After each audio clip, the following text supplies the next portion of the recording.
प्रधानमंत्री आवास योजना ग्रामीण लिस्ट में नाम किस प्रकार से चेक करें। आज की इस वीडियो में आपको हम कंप्लीट प्रोसेस बताने वाले हैं। अगर आप लोग ग्रामीण इलाके में रहते हैं, गांव के रहने वाले हैं और आप लोगों ने अपना प्रधानमंत्री आवास योजना ग्रामीण के तहत सर्वे करवाया है खुद से, या अपने ग्राम प्रधान के द्वारा सर्वे करवाया है, या फिर वहाँ के जो सहायक थे उन्होंने आपका सर्वे किया है, और आपको यह जानना है कि आपका प्रधानमंत्री आवास योजना में सूची में नाम आया है या नहीं। क्योंकि जब तक आपका सूची यानी कि लिस्ट में नाम नहीं आएगा तब तक आपको आपके आवास योजना का कोई भी लाभ यानी कि एक भी रुपया नहीं मिलेगा, चाहे जितना आप लोग अपना सर्वेक्षण करवा लीजिए या रजिस्ट्रेशन करवा लीजिए। तो यह जानना बेहद ज़रूरी है कि आप लोगों ने जो प्रधानमंत्री आवास योजना ग्रामीण के तहत अपना खुद से आवेदन किया है, या फिर आपके एरिया के जो ग्राम प्रधान हैं उन्होंने आपका सर्वे करवाया है, या जो ग्राम विकास अधिकारी होता है वो आके आपका सर्वे किया है, तो ऐसे में आपका सूची में नाम दर्ज किया गया है या नहीं किया गया है, यह इंपॉर्टेंट है। अगर आपका सूची में नाम आ गया है तो डेफिनेटली आपको जो पेमेंट है आपको मिलेगा, लेकिन आपका रजिस्ट्रेशन कर दिया गया है और लिस्ट में नाम नहीं है तो ऐसे में आपको कोई भी बेनिफिट नहीं मिलेगा। तो किस प्रकार से हम लोग प्रधानमंत्री आवास योजना ग्रामीण लिस्ट को चेक करेंगे, आज की इस वीडियो में आपको हम कंप्लीट प्रोसेस बताएंगे। तो वीडियो को शुरू से लेकर अंत तक देखना है। और हाँ, साथ ही साथ चैनल पे अगर पहली बार आए हैं तो फटाफट चैनल को सब्सक्राइब कर लीजिए और नोटिफिकेशन बेल आइकन को ऑल पे क्लिक करके ऑन कर लीजिए ताकि आप इसी प्रकार की इन्फॉर्मेटिव वीडियो देख पाएं। तो चलिए फिर शुरू करते हैं। तो सबसे पहले आपको pmayg.gov.in की ऑफिशियल साइट पे आना होगा।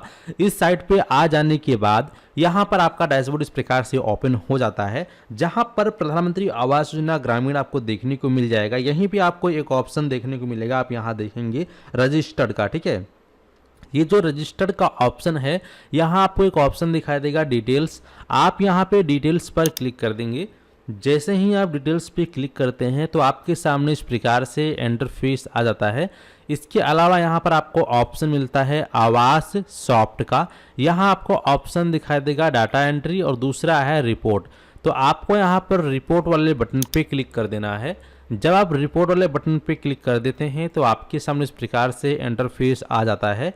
अब यहाँ पर आपको पहले तो यह पता लगाना होगा कि आपका जो रजिस्ट्रेशन है वो कौन सी कैटेगरी के अंदर किया गया है। जैसे कि अगर आपका प्रधानमंत्री आवास योजना ग्रामीण के अंतर्गत रजिस्ट्रेशन किया गया है तो जो पहला ऑप्शन है PMAYG रिपोर्ट, इसी पे ही क्लिक रहने देंगे। और अगर आपका IAY यानी कि इंदिरा आवास योजना के अंतर्गत अगर आपका आवेदन किया गया है तो उसकी रिपोर्ट आप IAY इंदिरा आवास योजना में देखेंगे। और अगर आपका स्टेट स्कीम के अंतर्गत रजिस्ट्रेशन किया गया है आवास योजना का तो आप स्टेट स्कीम रिपोर्ट के अंतर्गत अपना लिस्ट में नाम चेक करेंगे। लेकिन अगर आप लोगों का प्रधानमंत्री आवास योजना ग्रामीण के अंतर्गत रजिस्ट्रेशन किया गया है तो PMAYG रिपोर्ट के ऑप्शन पे ही क्लिक रहने देंगे। इसके बाद स्क्रॉल करते हुए नीचे आओगे, यहाँ आपको ऑप्शन दिखाई देगा बेनिफिशियरी डिटेल्स फॉर वेरिफिकेशन, ठीक है। आपको इस पर क्लिक कर देना है। जैसे ही आप इस पर क्लिक करते हैं तो आपके सामने इस प्रकार से इंटरफेस आ जाएगा। अब यहाँ पे सबसे पहले हम जो है अपने स्टेट का चयन करेंगे। जैसे कि मान लीजिए अगर आप उत्तर प्रदेश के निवासी हैं तो आप उत्तर प्रदेश यानी कि अपना स्टेट आप सेलेक्ट कर लेंगे। सेलेक्ट करने के बाद अब आपको यहाँ पर अपना डिस्ट्रिक्ट को सेलेक्ट करना होगा। तो जो भी इनमें से आपका डिस्ट्रिक्ट है आप यहाँ पे अपने डिस्ट्रिक्ट का चयन कर लेंगे।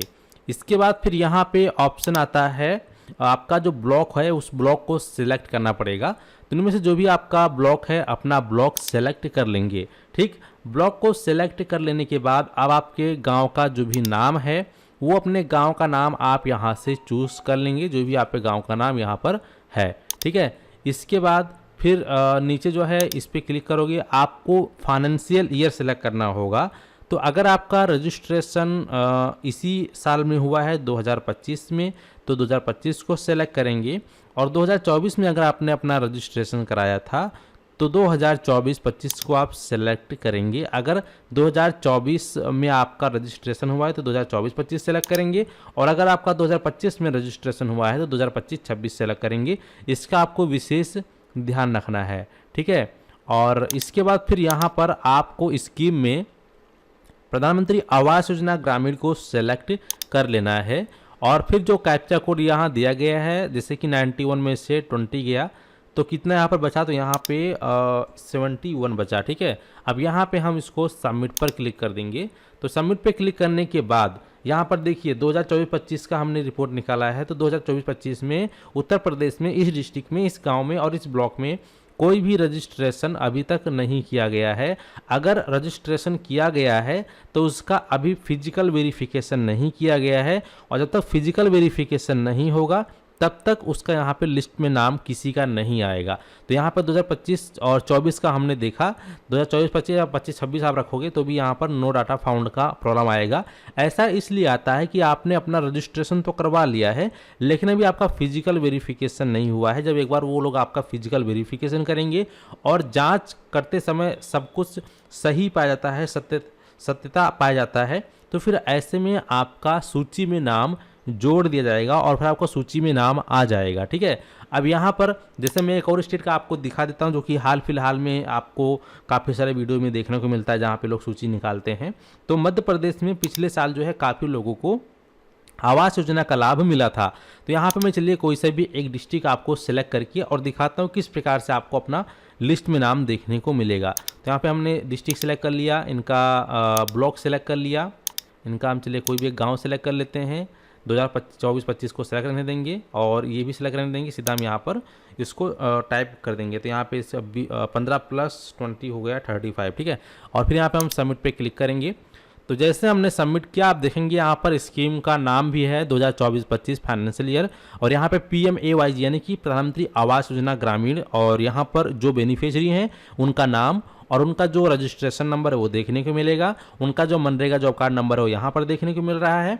ठीक है, और यहाँ पे इनको कितना रुपए मिलेगा गवर्नमेंट से, तो यहाँ पर इनको 1,20,000 रुपये दिए जाएंगे, जिसमें से इनको जो है 65,000 रुपये इनके बैंक अकाउंट में रिलीज कर दिए गए हैं 10 फरवरी को 2025 को। ठीक है, 65,000 रुपये इनके खाते में जा भी चुके हैं। ठीक है, जिन जिन का जो पैसा गया वो भी यहाँ पर आपको देखने को मिल जाता है। तो यहाँ पर इनका लिस्ट में नाम इसलिए आया क्योंकि इनका फिजिकल वेरिफिकेशन हो चुका है, तो इनका फिर लिस्ट में नाम आ चुका है। और एक बार आपका लिस्ट में जब नाम आ जाएगा, सूची में नाम दर्ज हो जाएगा, तो आपका जो पैसा है वो आपके बैंक अकाउंट में जरूर आएगा। लेकिन जब भी आप यहाँ पे अपना सूची में नाम चेक करते हैं और नो डाटा का फॉर्म देखने को मिलता है, तो इसका मतलब आप समझ जाइए कि आपका भी रजिस्ट्रेशन तो हुआ है, लेकिन सूची में नाम तब तक नहीं दर्ज होगा जब तक कि आपका जो है डॉक्यूमेंट का और आपका डिटेल का वेरिफिकेशन यानी कि सत्यापन फिजिकल तरीके से ना किया जाए।